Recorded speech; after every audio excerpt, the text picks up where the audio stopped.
Good afternoon, everyone. My name is Will Pomerantz, and I am the Deputy Director of the Kennan Institute. And we are happy to have you with us for today's event, reflecting the impact of Ukraine's National Security and Defense Council for Ukraine's political system, security, and democracy. Before we begin, I encourage you to stay up to date on the latest Kennan Institute events and publications by visiting our website, and also subscribing to our two blogs, Focused Ukraine and The Russia File, as well as our podcast, Kennan X and The Russia File. If you have any questions for today's speakers, you can send them to us via email to kennan@wilsoncenter.org, to our Twitter @Kennan Institute, or right on our Facebook page.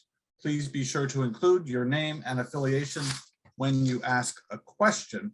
We will not be able to include your question without your name and affiliation. So without further ado, we're going to begin, and we're going to begin with Brian Milikowski. Brian works on economic recovery issues in the development sector in Luhansk Oblast, Ukraine. He has been in Ukraine or Russia since 2009, working in ecological, humanitarian, and the development sectors. He is also a regular contributor to our Focus Ukraine blog. Brian, the floor is yours. Great, thank you, Will. Today, I'm really going to try to speak to a couple of cases of National Security Council sanction of Ukrainian media. I'm going to use the Ukrainian acronym for the National Security Council, RNBO, just from habit. Sorry, but I hope that'll be clear. And I'd really like to unpack these two cases. One of them is very well known, which was the sanctioning of the Ukrainian politician of the opposition platform For Life political party, which is widely attributed to be pro-Russian, Viktor Medvedchuk, which led to dramatic reduction in airspace for three of his TV channels, Zik, News One, and 112, and a much lesser known case of the editor-in-chief of Strana UA, which was a popular news website, Ihor Hushva, who several months later was more quietly sanctioned. And the reason I think we really need to try to unpack these cases is that when these decisions were made, I think it went down rather easily in Ukrainian civil society and in the Western expert community. But I don't think there was necessarily enough consideration of what I think is necessary in all these cases, which is to be looking at a balance of Ukraine's very genuine need to be addressing the Russian information warfare that accompanies 7 years of artillery warfare in the East, and where we would be very naive to think that Russia would not be trying to use sympathetic media in Ukraine to amplify its message, but be balancing that with, I think, the genuine and already visible risk of using alleged proximity to Kremlin narratives, and then there's big questions: who decides what is a Kremlin narrative, to justify placing beyond the pale pretty large and growing swaths of indigenous Ukrainian public opinion. And I don't think that we really necessarily unpacked that balance well enough when these decisions were made, and that's what I'm going to talk about very briefly today. First of all, I think we need to look at the individuals who were sanctioned and try to understand how that figures into the decision-making process. I think that one reason that everything went down so easily in the case of Viktor Medvedchuk was the very large amount of material that was then consequently leaked. There was already quite a bit, but was then leaked that strongly suggests his outright collusion with the Russian state in the most sensitive period of the Donbass war in the first 2 years on what I would say is almost economic warfare to one of the calls that was then authenticated by the Ukrainian security services. They say they authenticated it.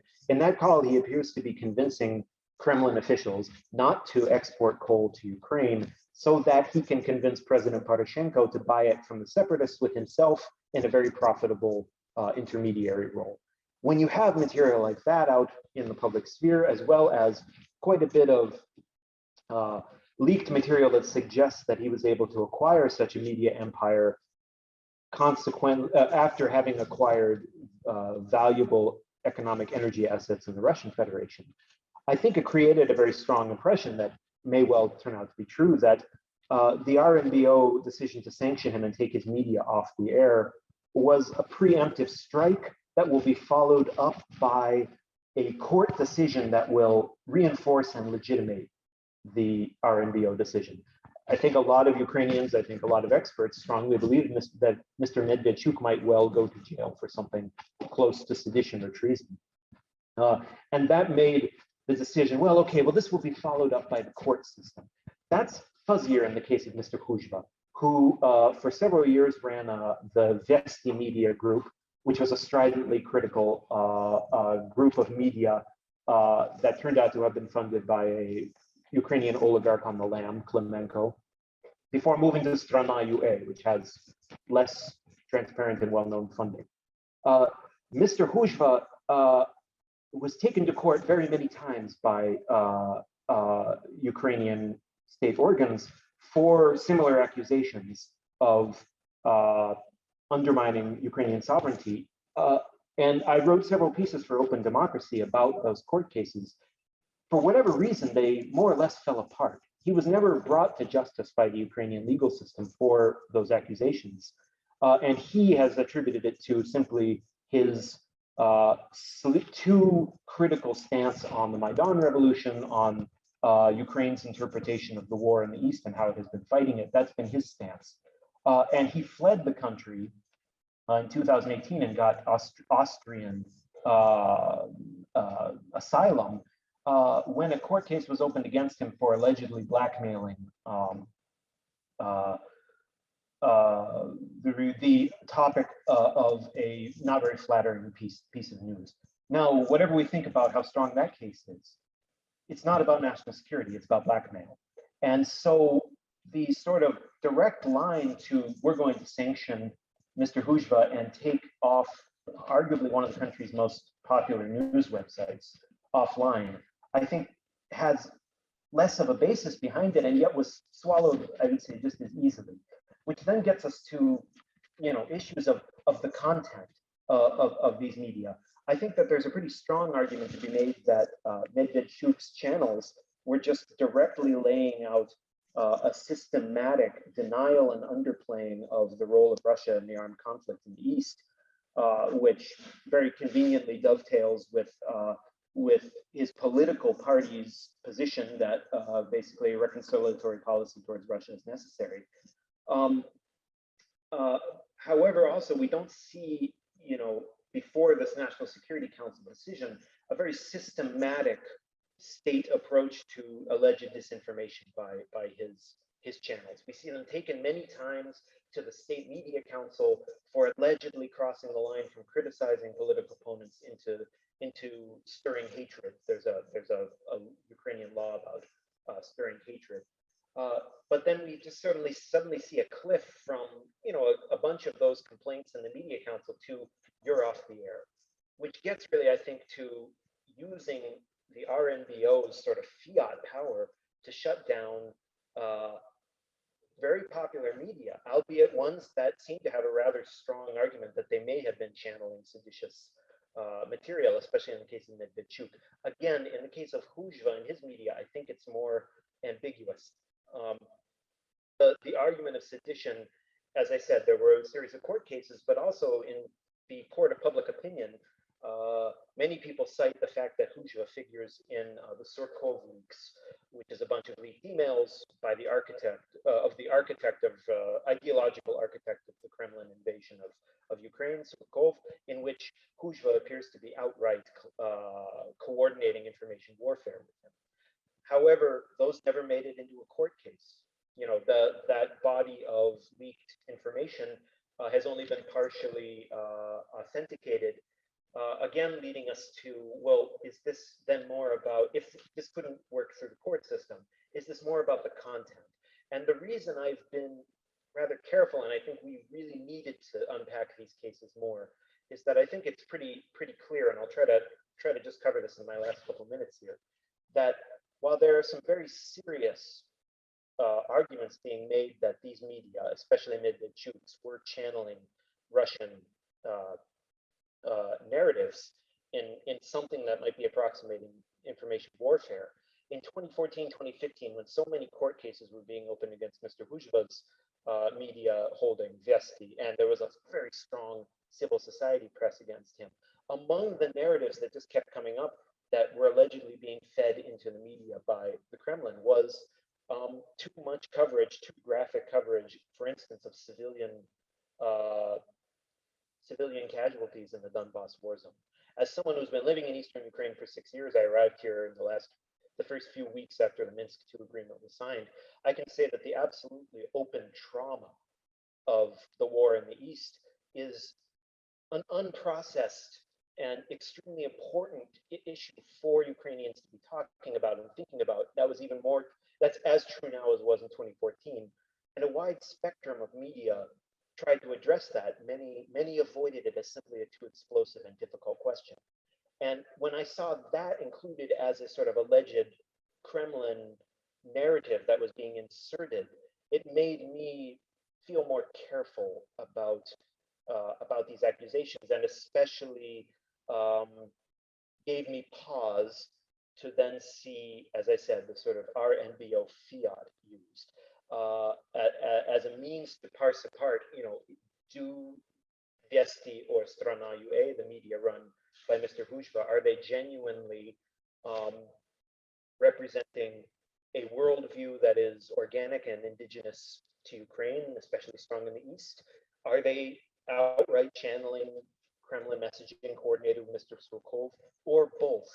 We don't really have a very transparent means to understand how the RNBO came to that decision, because it's one of the least transparent institutions in the Ukrainian state. It doesn't have to just explain its decision making to anyone. It's the National Security Council. And finally, what I might add is that, I think we also see, which worries me a bit, a sort of creep of what's being included into these sort of negative narratives. When the RNBO decision against Medvedchuk was made, we saw this even figured a bit into the president's messaging, was that, undermining these channels have been systematically undermining the Ukrainian state, undermining confidence in Euro-Atlantic integration and reforms. Well, they're not sacred. And many Ukrainians have mixed feelings about them. And I've seen this narrative entering as well, which I think is concerning, that there was recently an Atlantic Council piece several days ago published that the Kremlin is now going to move away from overt criticism of Ukrainian sovereignty to criticism of Western reforms instead, as a means to undermine confidence in the Euro-Atlantic integration. Very slippery slope, because Ukrainians have a right to question the geopolitical decisions of their leadership. They have a right to question the maybe well-meaning, but maybe not. They have a right to ask that question, reforms proposed by foreign governments. And more we see this list of Kremlin narratives that were allegedly being pushed through these media, expanding to cover a greater swath, as I said, of indigenous public opinion in Ukraine.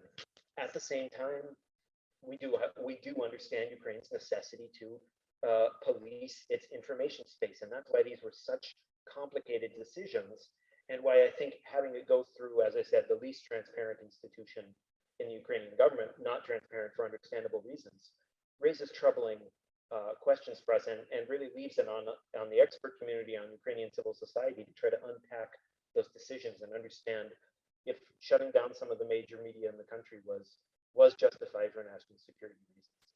I know I abused my time a little bit here, Will. I apologize for that. Thank you.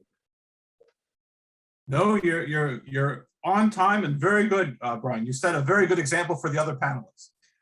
Just a reminder, if you have questions for the speakers, you can send them by email to kennan@wilsoncenter.org, to our Twitter @Kennan Institute, or right on our Facebook page. And please remember to include your affiliation. Next, we're going to hear from Dr. Elena Lennon. Elena is an adjunct professor of political science and national security at the University of New Haven. She has also taught political economy of Russia at the University of Bridgeport. Her work has appeared in foreign affairs, national interests, nationalities papers, and numerous other publications. And her current research is focused on questions of political legitimacy, conflict management, and identity politics. So Elena, floor is yours.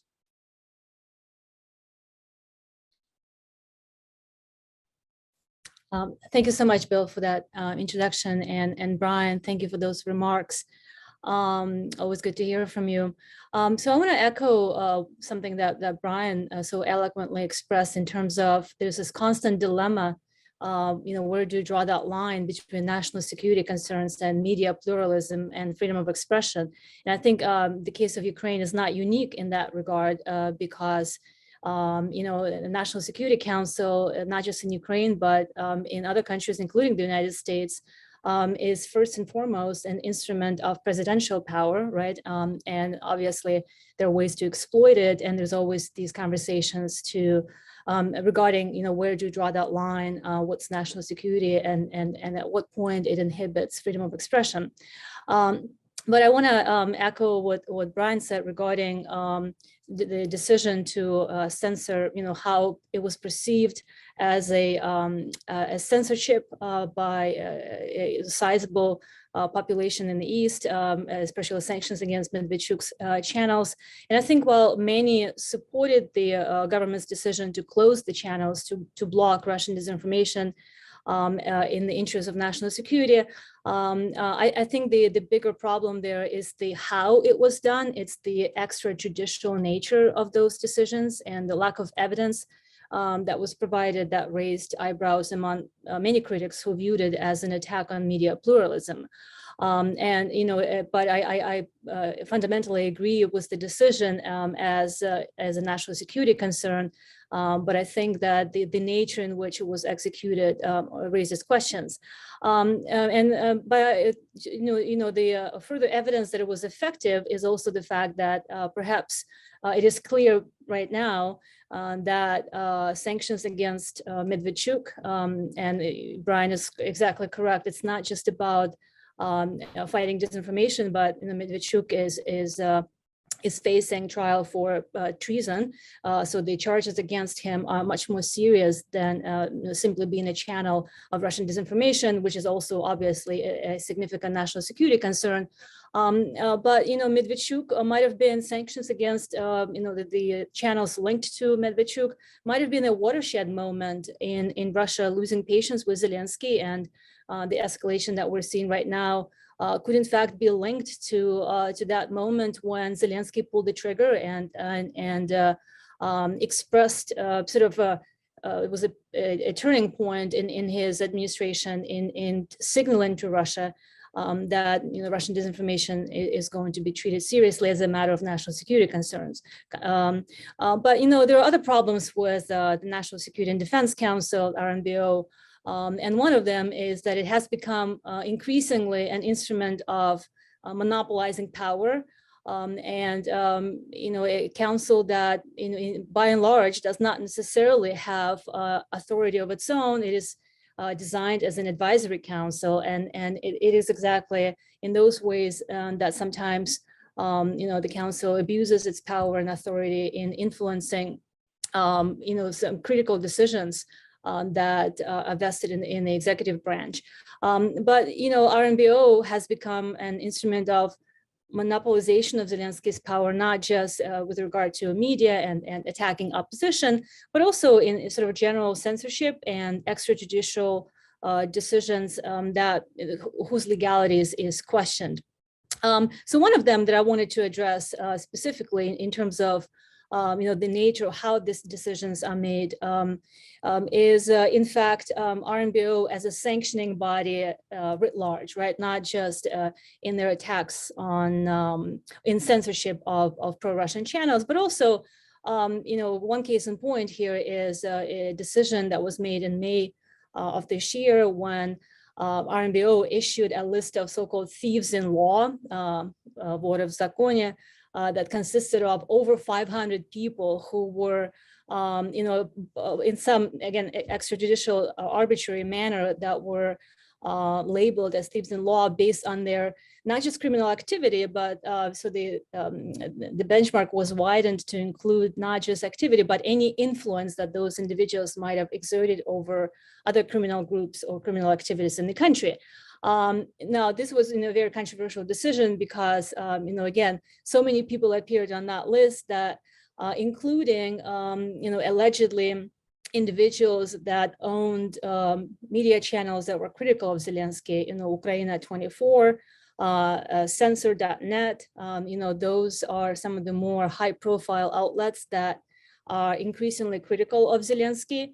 And there were allegations that one of the individuals who appeared on that list as a thief-in-law, Kurshutov, was actually, the reason he was targeted was exactly because of his support of his sponsorship of censor.net, which is a publication that is not very friendly, not very nice to Zelensky.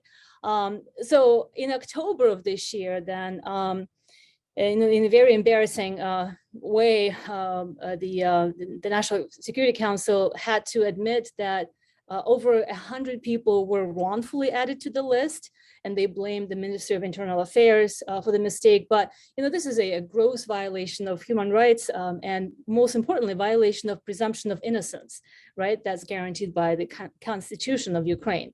When people can be arbitrarily added and then removed from a list that implicates them in criminal activity.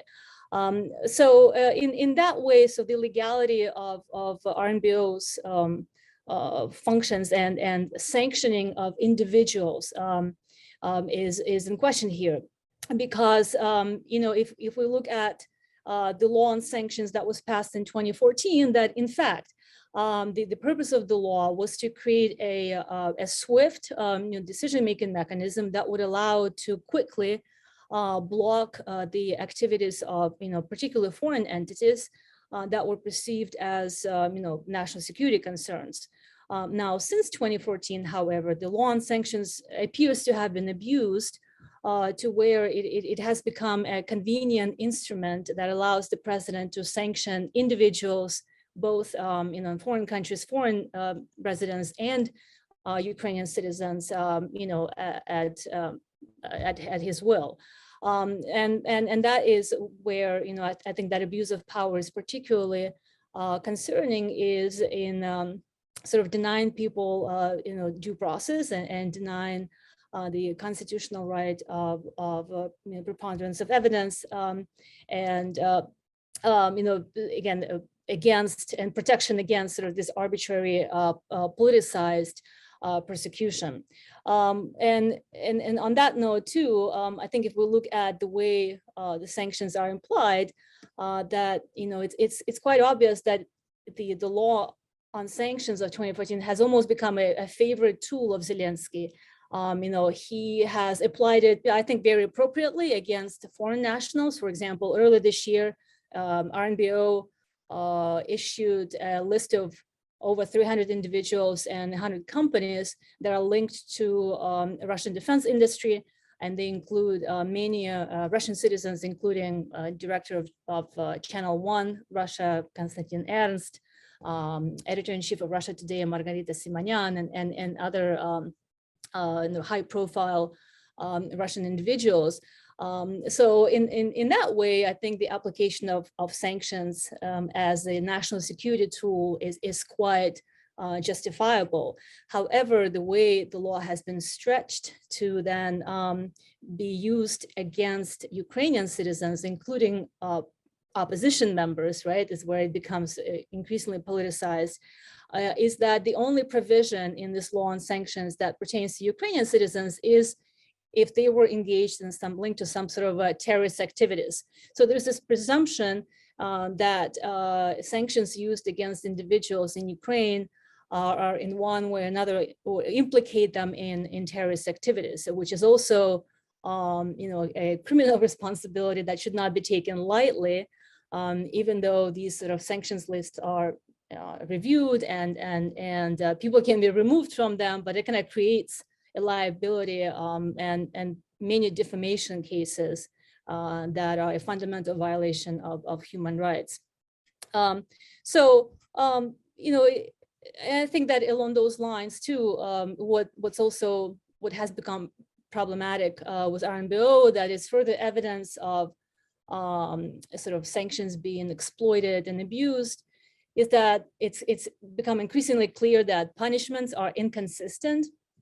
For example, on the Russia sanctions list, some individuals are targeted with visa bans, while others are subjected to asset freezes, while others are both. And that sort of that inconsistency also creates an impression that Zelensky might be using sanctions again as his go-to tool to go after opposition or media holdings that he may not be friendly to him, and that Akhmetov obviously is a high-profile case here in Poland that I think other people are going to unpack.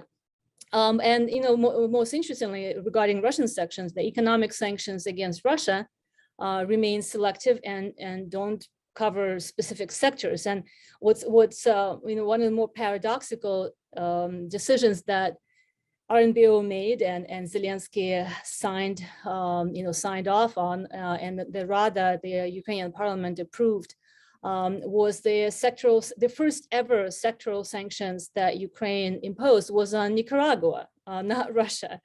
And that was in response to Nicaragua opening their a consulate in occupied Crimea. So that sort of inconsistency and selective treatment of sanctions and very arbitrarily applying punishments and kind of handpicking individuals and companies that are subjected to this or that level of punishment, raises a lot of red flags for us. Just a reminder that if you want to send questions, you can send them by email to Kennan@wilsoncenter.org, to our Twitter @Kennan Institute, at Kennan Institute, or right on our Facebook page. Our third and final speaker is Vadim Densenko. Vadim is the executive director for the Ukrainian Institute for the Future. He is a journalist, a businessman, and a former People's Deputy. And he has also served as editor-in-chief in several major newspapers. So, Vadim, the floor is yours. Thank you very much. First of all, I want to tell you that if you speak about RNBO decisions, we have to understand it's first of all political decisions. First of all, it's political decisions, and I'll speak right now about the political part of these decisions. RNBO launched its political decisions in February 2021, and this period, February 21, in this period, it was the lowest rating of Mr. Zelensky. He had 23% of presidential rating in these months. From the first decision about Medvedchuk's TV channels, the rating of Mr. Zelensky began to rise, and in the beginning of September, Zelensky had the highest result in this year. It was 32%. And the main tool for blowing rating was a reality show, Security Council. I tell you it's reality show because a lot of people in Ukraine think that it's reality show, and we have a new term, the show on Friday, because all of regular decisions was on Friday, and I'll tell about it. Every Friday, after a regular meeting of RNBO, before the most popular political show on TV channel is Schuster Live, Mr. Danilov, the secretary of RNBO, tells us about the new sanctions. And after this, about these sanctions was a discussion on this TV show in Ukraine, in Schuster Live program.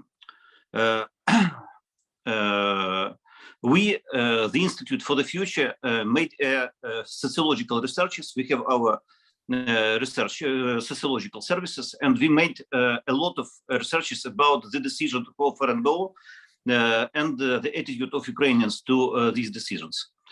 And more than 50% of Ukrainians supported these decisions. But as for me, the main figures was not about the supporting or not supporting. First of all, we have to speak about the expectations of Ukrainians about these decisions. Only 30% of Ukrainians believed that after these decisions of RNBO will have some results. From the voters of President's Party, People's Servants, Слуга народу, only 50% believe that we can see some changes. You see, from the voters of Zelensky, only 50% believe that the decisions of Erdogan will have some results, some real results. If you try to summarize the feelings about the job of RNBO, we can tell Ukrainians like what Zelensky want to do, but Ukrainians don't believe that he will do it. As a result, in October, rating of Vladimir Zelensky started to falling down, and now it's returned to 24-25%, and I think it will be falling down in these months too. The main difference from February, Zelensky lost the first position in third from 5 micro regions, and in Donbass it was it has a catastrophic situation because Zelensky has a fourth result in this territory. It's Lugansk and Donetsk Oblast. And one of the main, as for me, one of the main causes of this of falling down of his rating is decisions of RNBO. We understood, Ukrainians understood that it's a show, and that is why we don't believe that it's possible to change something due to these decisions. Why we don't believe to RNBO right now? First of all, we have to speak about the Mr. Kolomoisky. Everybody knows that in Rada he has his political group За майбутнє for the future, and this group is votes with Слуга народа for all presidential losses. The second problem, we didn't see any changes after the council decisions. I'll tell about it. The third problem, we have a new, I told you, we have a new term about Friday's show. And now most of us see on these decisions, see on RNBO as on show, as on TV show. And right now in October, in September and October, in Rada, Zelensky had only 205, 210 votes from his own party. For the decision in Rada, we need 226 votes. And these votes, he can find only from 2 oligarchs groups. From group of Kolomoisky, I told you, За майбутнє, and from group Довіра, it's Kosyuk and Verevsky, 2 oligarchs. What is the main result of the decisions of Security Council? First of all, you told a lot about Medvedchuk's channels, about the closing of 3 TV channels. But I want to tell you that 2 or 3 months ago, partner of Medvedchuk, Nestor Shufrich, launched a new TV channel. It names Ukr Live. Right now, it's a satellite TV channel, but I can suppose that in a couple of months, this channel will be in main cable networks. We closed 3 channels, and they opened 1 channel. It's first. The second, RNBO decided to arrest 6 planes of some oligarchs.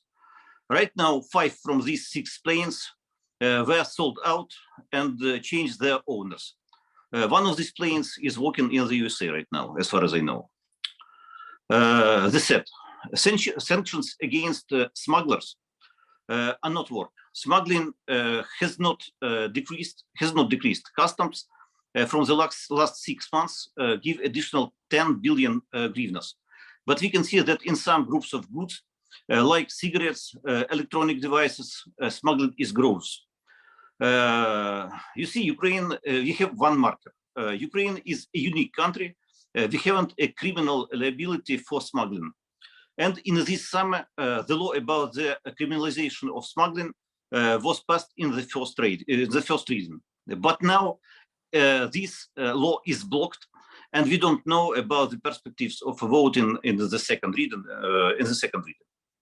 And the first problem, during this year, we didn't see any antitrust investigation. If you speak about anti-oligarchs campaign, if you speak about the fighting or battle against oligarchs, we have to see some antitrust investigations. We haven't anything right now. You can ask why. I can tell you that, as for me, it's because it's impossible to fight against Akhmetov and close eyes on other monopolies. It's shortly about the decisions of our RNBO. Thank you.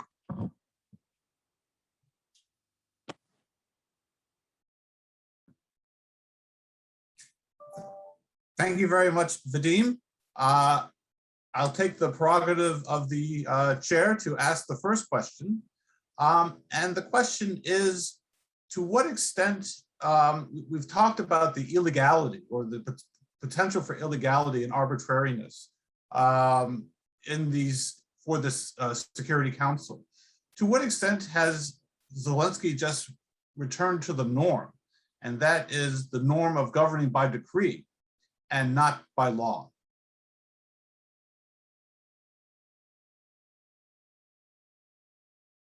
Who wants to try to get that question? I know that's a loaded question. May I try to do it? Vadim, yes. As for me, in your question, there is an answer. You see, we know that RNBO is a collective, it's a collective council, and it's not a judge. It's not a Verkhovna Rada, it's not a parliament. And there is a law about sanctions. And we have a lot of differences between the sanctions of RNBO, and the law of sanctions. And that is why, as for me, it's first of all, it's political decisions.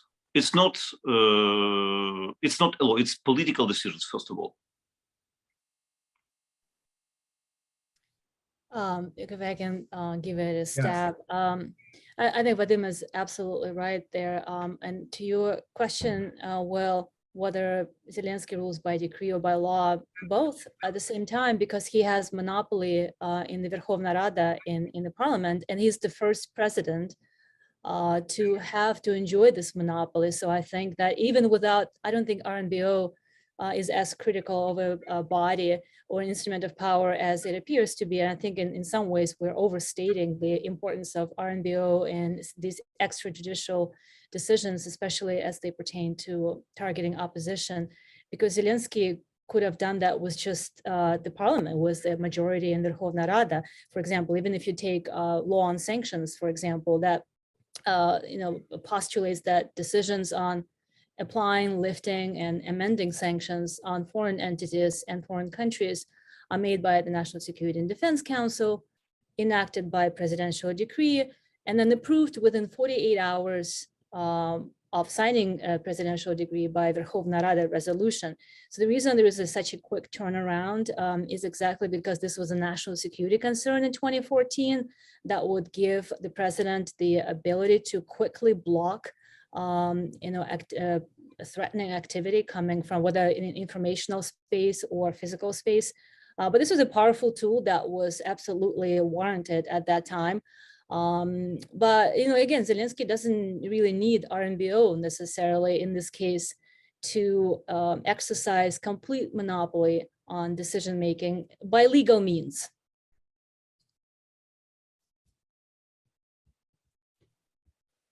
Brian, do you want to weigh in?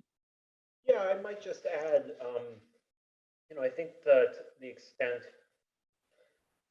that this is, as you said, maybe a return to the norm, is one of the ways that I was hoping for maybe a more nuanced take on the RNBO decisions about the media from the embassy community, to some extent, the Western expert community. I think it was tempered by the desire not to get in the way of Russia trying to control disinformation, which is, Russian disinformation is something that is taken extremely seriously in Western governments because of the experience in the United States in 2016, and not only. But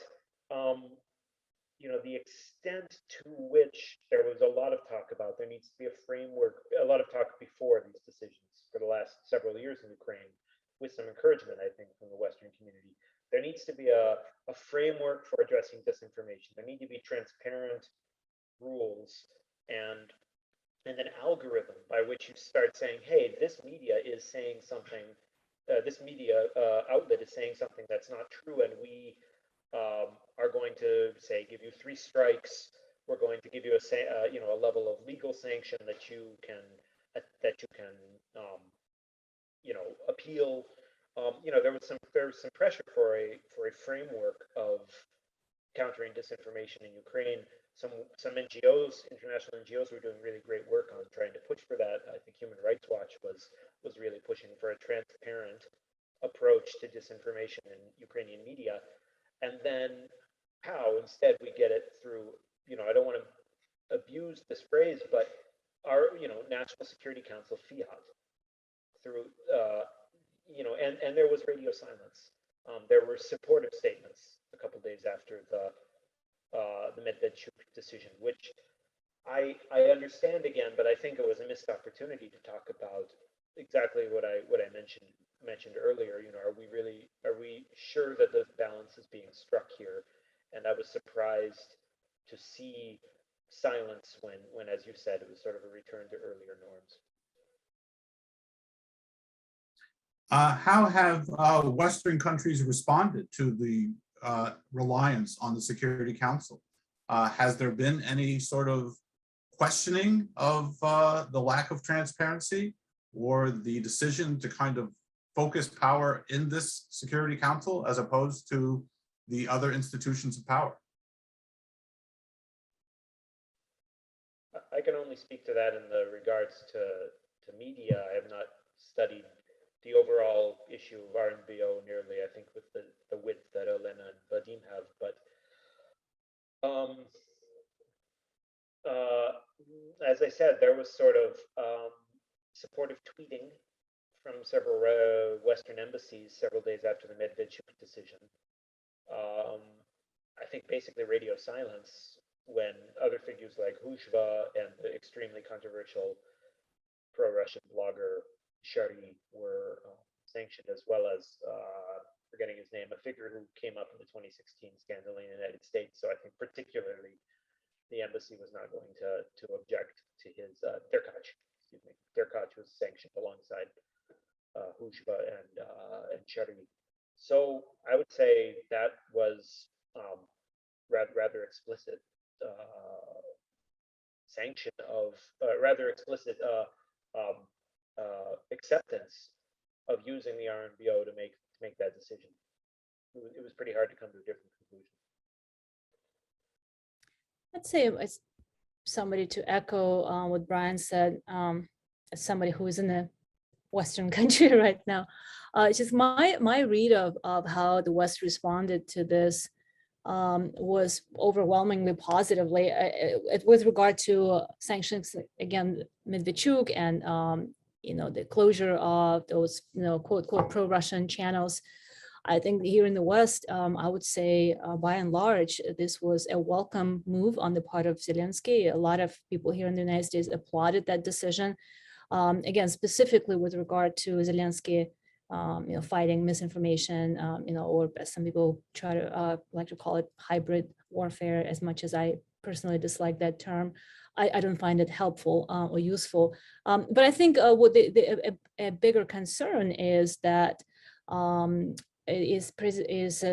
Zelensky monopolizing power in other ways, not just with regard to, oppressing or kind of going after media or media that is not favorable to his style. I think that there were the concerns in the West that Zelensky might be turning Ukraine into a super presidential republic, where again, power is monopolized and exploited, abused in various ways, especially when it comes to going after oligarchs. Zelensky's anti-oligarch agenda is perceived in the United States as a populist smokescreen for going after his political opponents, and is in fact seen as both power accumulation and in some ways re-election ambitions. I think Zelensky is signaling that he might have changed his mind about not running for a second term. And I think that it's becoming increasingly clear in the way he has been treating his potential opponents. Poroshenko is a likely contender again in 2024. So these anti-oligarch agenda, it seems increasingly arbitrary, and it's just a smokescreen for what the West wants him to deliver on judicial reform and fighting corruption in the country. And that's a problem. The problem is that Zelensky is not delivering on a judicial reform.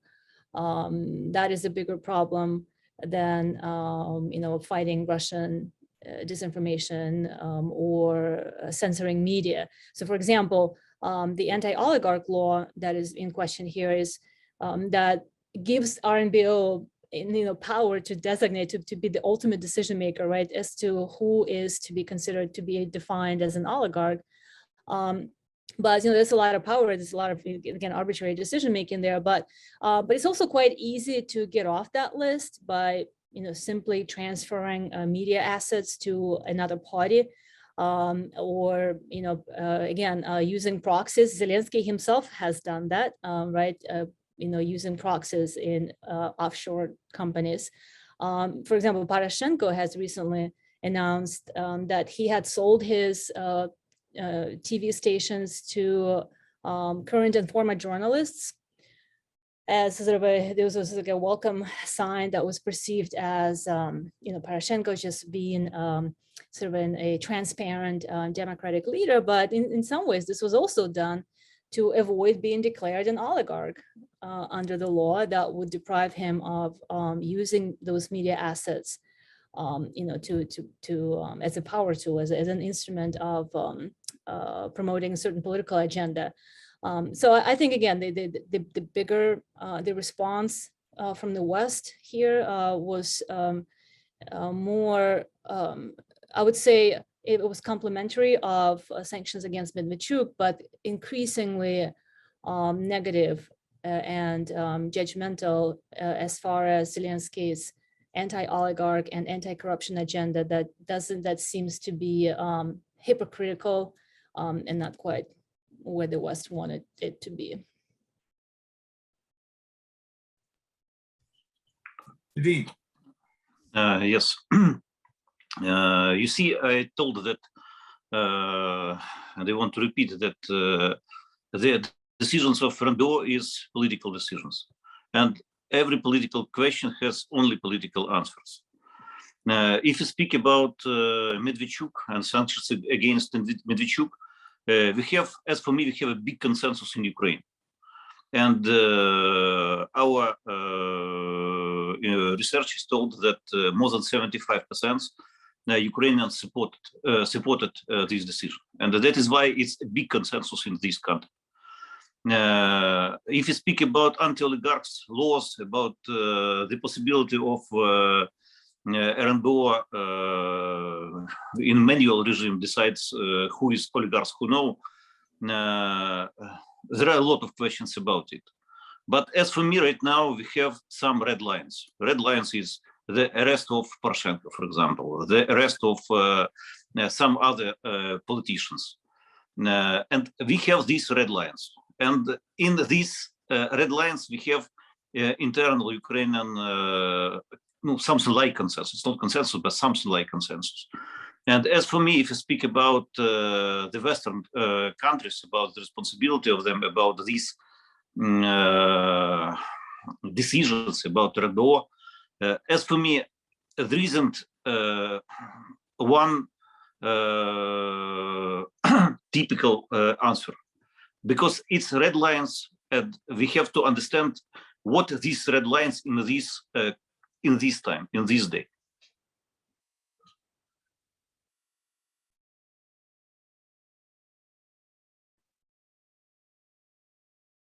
Vadim, we do have one question from Robert Sanders, and it builds on this same theme. Could you please expand upon your comments on human rights concerns? Excuse me, repeat please, about human rights? Human rights. To what extent does the Security Council And call human the rights? question, yeah, the question of call the question to You see, it's very difficult to have questions about human rights when we haven't a law. It's political decision. It's political decision. From one part, we have a Russian aggression. We have a hybrid war. We have a Russian propaganda. From the left side, we have human rights. And we have to understand what to do in this situation. But if you speak about oligarchs, we can tell that we haven't any war against oligarchs. Because some oligarchs are good, because they are working with presidential office and their deputies, members of parliament, votes for presidential laws. And some part of oligarchs are very bad because they don't want to support Zelensky.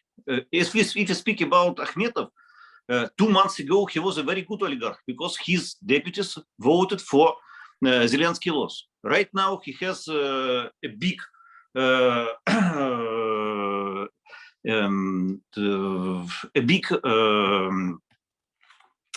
media war with office of Zelensky, and that is why Akhmetov is very bad oligarch right now. Tomorrow, I don't know. Maybe they will shake their hands, have some round tables, and after that, Akhmetov will be again a very good oligarch. nothing wrong with the good. Someone else want to chime in on the question of human rights and the Security Council? Specifically, Rob, did you mean specifically the Security Council or in general? To what extent does the Security Council undermine or call into question Ukraine's commitment to human? And I guess another part, and this will be the final question, to what extent does the Security Council undermine the independence of the judiciary? And the judiciary, of course, has been one of the top council, most notably the Constitutional Court. So to what extent is this Security Council the attempt to observe international human rights and the independence of the judiciary? Right, if I've Robert asked a really good question, and thank you for attending, by the way, Robert. So as far as specifically National Security Council and human rights, again, it's pretty clear that the role of the council, again, it's an advisory body, it's a collective body, much like in the United States, that serves at the beck and call of the president, right? It doesn't really have a lot of authority of its own. Other than obviously recently in the way they have instrumentalized their ability to sanction entities and individuals. But I think the biggest violation that's of concern is the very low evidentiary standards required for the imposition of sanctions than those that would be applicable and appropriate for a criminal investigation. So for example, again, there's this preponderance of evidence and due process in place presumptions of innocence that are guaranteed constitutional rights that are being violated by people being added to these sanctioned lists on a whim, right? Again, the standards for who meets the benchmark of a thief in law or a terrorist that undermines national security of Ukraine are much lower than would be required to start a criminal investigation, and that's where kind of National Security Council kind of is borderline Zelensky's personal court that makes those decisions that otherwise would need a proper due process. And so in this way, it's a very dangerous situation because it's a slippery slope in which the National Security and Defense Council can is really slipping to that void of politicized decision making where constitutional rights are completely ignored, especially when it comes to individuals again being added to sanctions on very, very low benchmarks and lack of evidential support. Well, Will, I might add, of course, if we are talking about human rights, as I was speaking about media, what are the implications here for freedom of expression?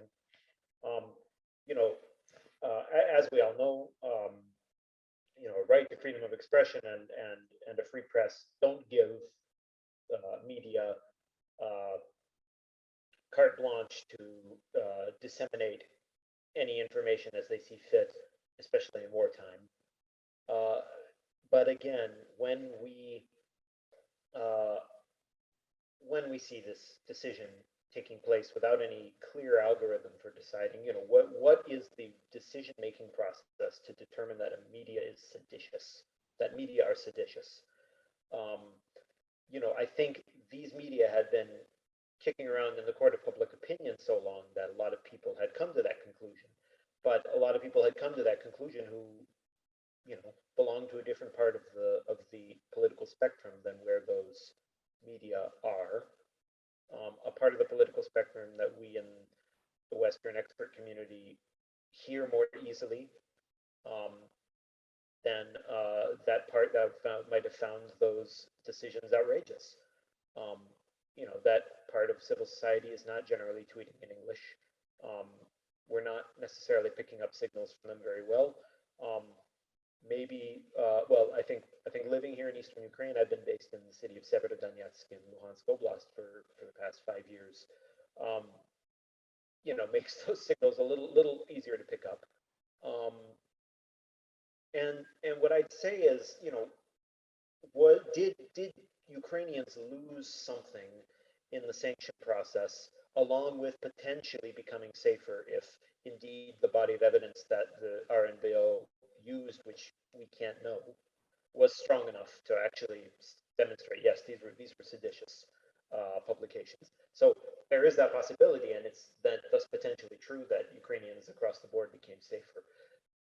Since we don't know that, also, did they lose something? I've heard the argument, look, these media are now off the air or greatly restricted. They're back in some level on YouTube. Strana changed its domain, but I think by orders of magnitude, literally, they have less viewers and readers than they did before. So they're not completely erased, but they're effectively pushed far, far to the margins of media space. I've heard, okay, so these critical media are no longer available to Ukrainians, but I mean, look how combative and challenging Ukrainian media remain. I mean, Poroshenko's channels are thrashing Zelensky on a regular basis. 1+1 is digging deeper and deeper into alleged collusion between Poroshenko and Medvedchuk at the beginning of the conflict. We still have the basics that we need for a free media space that's challenging the authorities and giving us that sort of conditions that we need for a working democracy. And I would agree, many very critical media remain, but I think what was lost, and we need to appreciate that, is the primary, large, well-watched and read media that question the fundamentals of what I would call the post-Maidan political consensus. 112 Zik News One under Medvedchuk's ownership, Strana UA under Buzha's editorship, fundamentally questioned the nature of the Maidan revolution, the nature of the war in eastern Ukraine and how Ukraine wages it, fundamentally disagreed that Euro integration is beneficial for Ukraine. Now we can spend hours going through how valid those opinions are, but they were not just criticizing individual policies or saying that Zelensky's actually faking it. He's not really interested in Euro-Atlantic integration. They were saying those fundamentals of this political consensus are wrong. And you're not going to find me. I think it's a struggle to find serious, well-watched, well-available media now that express that, and that is a worldview that is present in the Ukrainian political spectrum.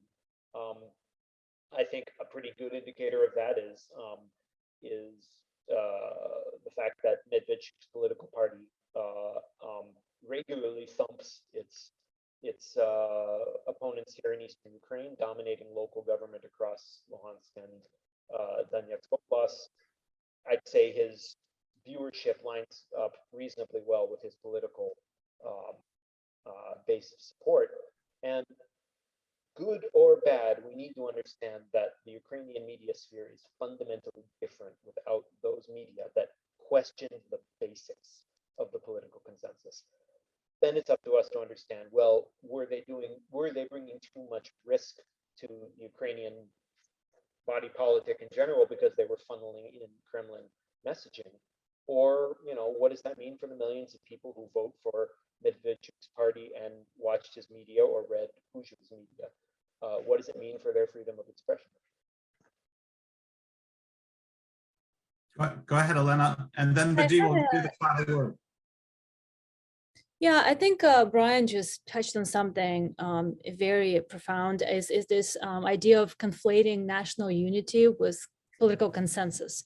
And I see that in the Ukrainian political space and social informational space, this idea that national unity has to come at the expense of complete consensus. I don't think consensus is a good thing, while unity is in fact a very healthy and especially now at very tense and very threatening times, given the recent escalation and given the dead end. Really it seems as though there is a dead end, both on the from all the parties involved, the US, NATO members, Russia, Ukraine. There seems to be this complete lack of ideas as to how to resolve this crisis. But I think that this conflating pluralism with treason is also wrong, and conflating political consensus with national unity is wrong, and we need to fundamentally differentiate between those two ideas, and cultivate this culture where national unity or patriotism does not equal complete agreement. And I think in some ways this political consensus that Vadim also referred to, while again I think it's warranted in the case of Medvedchuk, and many people supported Zelensky's decision to close down Zik 112 and News One, is that it's people supported it, but at the same time I think this expectation of this fear of repercussions and fear of deviation from the norm also inhibits decision making, and Zelensky is increasingly more populist in his instincts and in his decision making, because he seems to be more concerned about ratings and more concerned about popularity and re-election, which makes him a normal Western politician that way almost. But nonetheless, I think it really inhibits this pursuit of popularity. It really inhibits his decision making at the end of the day. Great. Yes. Vadim, we'll give you the final word about the future of Ukraine and the future of of reforms and what this the Security Council means for continuing democratization and legal reform. Yes, I can do it, but I want to tell a couple words about these TV channel, Medvedchuk TV channels. Okay. If we speak about these TV channels, especially about these TV channels, we have to know there is a codex of BBC how journalists has to work, and on the opposite side is the TV channels of Medvedchuk. You see, it wasn't any opposite side in this TV channel. They had lists of politicians, journalists, analytics, who was a list of these politicians who are forbidden for this TV channel. And that is why it's not a media, it's a propaganda. It's first of all was a propaganda with only one point of view. It's point of view of Medvedchuk. It's first of all, but it's our last. What's about our future? I think that TV show RNBO right now, it's not close, but it's not working for a rating of Zelensky. And that is why 2 weeks or 3 weeks ago, Zelensky launched a new TV show. It's the TV show Coup. And on December 1st, we expected a revolution, we expected a coup. Right now, we haven't it. But in general, it's a new TV show. It's about our future. What's about democratization? I don't think that the main problem of Ukraine is democratization. The main problem of Ukraine is the lack of reforms and the lack of understanding what is our future. We haven't a discussion in our society, in our politics. What is our future? What we have to do on the next year, on 2022, 23, 24. Our main problem is how to postpone elections from 2023 to 2024. It's our main discussion, how to postpone election. Okay.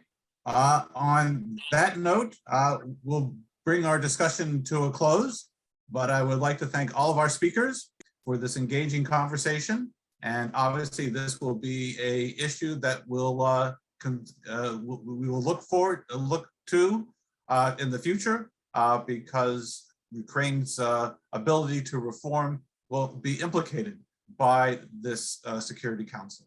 So I want to thank all our speakers again and thank our audience for attending. Thank you very much. Thank you. Thank you.